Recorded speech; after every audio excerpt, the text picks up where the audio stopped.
Hey there, Business Freedom Podcast listeners. Welcome back to another episode of the podcast. Today, we're going to talk about choosing faith over fear in business and life. So that means something very specific to me and risking alienating folks that don't have a religious faith. That's not what this is about. And so I look back on my journey in business, which started in early 2007, just before the real estate market went to the crapper. And then I started another business in 2013, luckily, as the economy had recovered. And I've been doing real estate B school for 6.5 years and running a real estate team for 12.5 years. And so I have a lot of experience when it comes to making a decision to choose faith and believe that you're on the right path over fear, which is easy to let set in depending on external factors. And so this was inspired by a sermon that I just heard. As I'm recording this, it is a Monday. So this was yesterday at church. And there's going to be awesome business applications. And so for me, I was saved in 2009. So my faith didn't really start or really pick up steam into, just a new believer in 2009. So this doesn't really have a context as much in faith, although some of the things I will talk about have a faith perspective to it. So I will challenge you in your faith always because it's been so meaningful for me. So there's three things I want to cover as I look back on my journey in business and the good, the bad, the ugly. And I bring every bit of all of that to the podcast here. There's three things. And if you're taking notes mentally or writing these three things down, they're going to be super helpful for you no matter where you are in your real estate business growth journey. Number one, when I think about in business, as competitive as it's been, as it always is in real estate, we have 15,000 agents. Actually, I think 16,000 right now, fighting over like 80,000 transaction sides. So 80,000 commission checks. It's about like 5 to 6 average commission checks per licensed real estate agent in my market, which is Charlotte, North Carolina. And so you think about that and, the ability to grow and take your unfair share of a market. What's been really helpful for me is point number one is I began with the end in mind. So number one is begin with the end in mind. And what I mean by that is that being in real estate is really, really hard. Doing it the traditional way is ridiculously challenging for a bunch of reasons. Mostly that it will rob from the areas of your life that are likely more important than the business of real estate. So if you're a top producing agent or you're running a team of any size, it is likely, unless you've set it up the right way with sustainable systems and empowered people, it's likely that the thing you've set up is enslaving you. And you're working way too many hours. You're completely consumed with the business. It might not even be returning financially what you thought was possible. And it's keeping you super stressed out all the time, especially if you're a team leader and you're involved in transactions and you're building and managing a team. It's just, you've got like 4 jobs that you're doing and it's just not sustainable in any way. You can be successful in business, although I've seen folks do that, with the traditional real estate team model, but they've had to sacrifice other areas of their life, their spiritual walk, their physical body, their relationships. They're not showing up as a great parent or a great spouse in their marriage. So when I say begin with the end, for me, I knew that I was going to build something that had a life beyond me. And I didn't really know what it would look like. I didn't really envision, exactly the way that it turned out. But in 2008, when I hired my first assistant, I knew that at that point I had sold 27 homes the first 9 months, 44 that first 2008 when I hired a part-time assistant, and then she graduated to full-time pretty quickly. I knew that the majority of the work a real estate agent did could be hired. You could design a system and you can hire someone else to run that piece of the business. And it's not as easy to do as I just made it sound, because there's probably 12 different jobs that go into successfully generating opportunities with buyers and sellers, converting them to appointments, getting those folks to show up and doing a consultation process on the buyer or seller side, getting them to become a loyal client, and then doing a great job, showing them homes, getting them under contract, or getting their property active on the market, marketing it and securing a great offer, the contract to close process, and then keeping in touch with them, doing a great job. They give you great referrals, or referrals and testimonials that you use in your marketing, and creates this virtuous cycle. So that's the whole business of a real estate agent. And a real estate team, the only difference is that you're leveraging all those pieces out into individual system or a process or a person that handles that part of the business. So for me, begin with the end in mind was that I was not going to be the one doing, the 8 to 12 different jobs of the real estate agent. I just couldn't make the kind of income that I wanted to, and work the amount of hours that I wanted to, and endure the level of stress that was fair to my family if I did it all. So for me, the business plan I wrote in late 2009, that's when I hired my first buyer agent. By 2012, I was out of, actually, I think I predicted that I was going to be out of buyers by then and still working listings only. In January 2012, I was out of production completely, because that was my end game.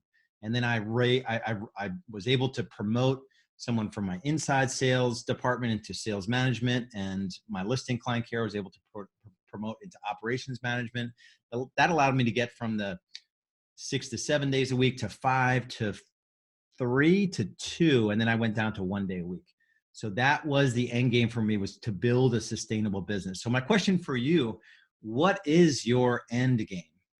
Like, what are you building? What are you going toward? Or are you going to be one of those agents that has a 25, 30-year career, and you're in your mid 60s and you haven't built anything that has any life whatsoever, and you have no net worth to speak of all the effort that you put into the business? So that's number one, begin with the end. Number two, I just kind of touched on it a little bit. It's this view of the long game. And so number two is, how do I want to phrase it? Take a long view of your business. And so what I mean by, play the long game is a better way to say it. So when you play the long game in business, you're not so frantic about having to like bang out transactions or get this system installed, or get a lead gen source that you didn't plan to bring into your business before the year started, or change CRMs, or like, it's this franticness that I see that people that are selling a lot of homes, or they're running teams, they don't view it as like, if I had 25 years to build this thing, what decisions would I make this year? The first of 25 years. If you break down a year into quarters and you give yourself 25 years to build a world-class business, that's 100 quarters, 190-day periods that you have to build something that's amazing. And I don't see many team leaders taking that approach to their business. Like, let's just slow this thing down. What if we don't define growth by just number of transactions? We define growth as like, foundational systems installed this year that will make growth easier in the future, or that will make our client experience better in the future, or that will make the lives of our agents on our team better. Or, we can shift from paying for leads and letting someone else do the marketing to us to, creating our own lead gen sources. That's a shift that we've gone through over the last 3 years. That's been phenomenal for us. We've cut 6% off of our lead gen spend by taking a long view of the business and cutting off lead providers. And so how are you viewing your business in a long game sort of way, where it's not this like frantic approach to growth? And so that's number two, is play the long game. And number three is something that's probably the most important. I should have went 3, 2, 1 on these. Number three, I'm going to say an attitude of gratitude. When you think about choosing faith over fear, number one is begin with the end in mind. Number two is play the long game. Number three is bring an attitude of gratitude to your business, to your personal life every day. And what this looks like for me, and the psychology of this, is that if you're always looking for things that you're grateful for, or the wins in your day, you're going to have this psychology of contentment and fulfillment, because you're constantly looking for the things that are going well. And it 100% works. Even when times are not so great in the business or your personal life, look for the things that are great. And over time, if you do this every day, over time, you will just be so enamored with your business and your personal life, despite anything, any trial or tribulation that's going on, you'll constantly see the good things in all areas of your life. And this will translate, if you're running a team, you translate this practice to your team members. So you're all looking out for amazing things every day, every week that you're grateful for, that you're proud of, things that you did really well, that you could build upon for future success. So it's this attitude of gratitude that keeps me sane. You know, I have two businesses now, and it doesn't get any easier in terms of like being a business owner and keeping your sanity. So I'm a little further ahead maybe than some of you in terms of the business growth journey on my real estate team. And I'm just getting out of production in my coaching business. You know, I just got out of sales recently in my coaching business. So I started this business 6.5 years ago. It took me about 6 years to build the systems, to get the momentum, to build the revenue up where I can get out of, you know, I built the structure and the systems, and I built out all the tools that you can now swipe and deploy, where I don't have to be the one bringing magic to a one-on-one situation. I got out of one-on-one coaching probably, I guess, 3 years ago. And so it's the system that Real Estate B School has built that gives success to our members. They're able to go from 50 to 100 to 200 transactions in 3 years because we have all the tools and systems that you can swipe and deploy. And so even in this business, we began with the end in mind. So I began with the end in mind. It's okay if we take a year to build out. Our most recent launch of our toolbox took probably a year to build out, of 2 people working on it, probably part-time.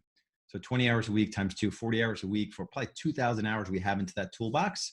And plus like 12 years of business experience in building a real estate team.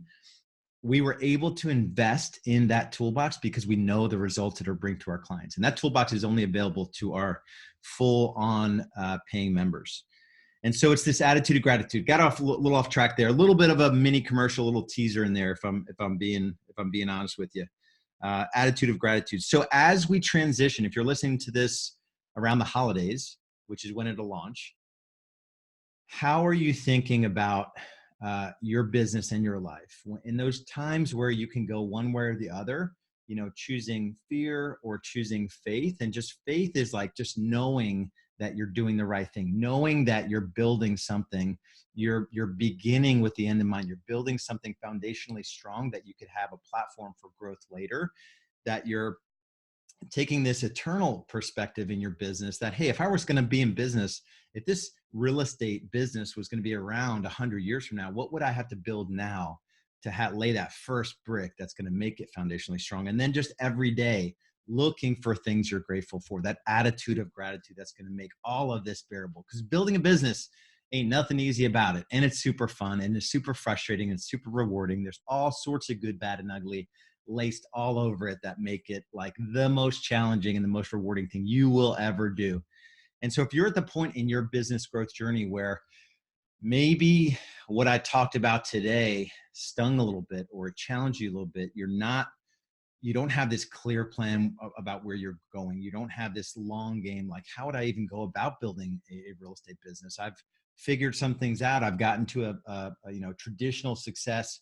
I'm a top agent. I've built a small team. I've got the admin support. I just don't know how to double it and double it.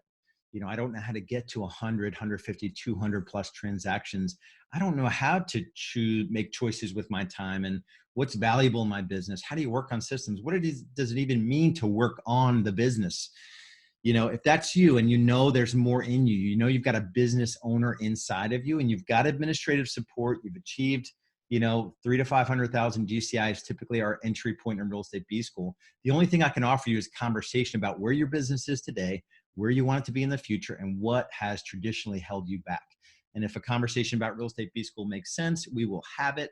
We've got our pilot program, which you can go on to Real Estate B School and you can apply. That's your entry point into our world. We'll have a conversation about your business first. And if you're a fit for our program, we'll talk about the pilot program, which is our free 30-day coaching.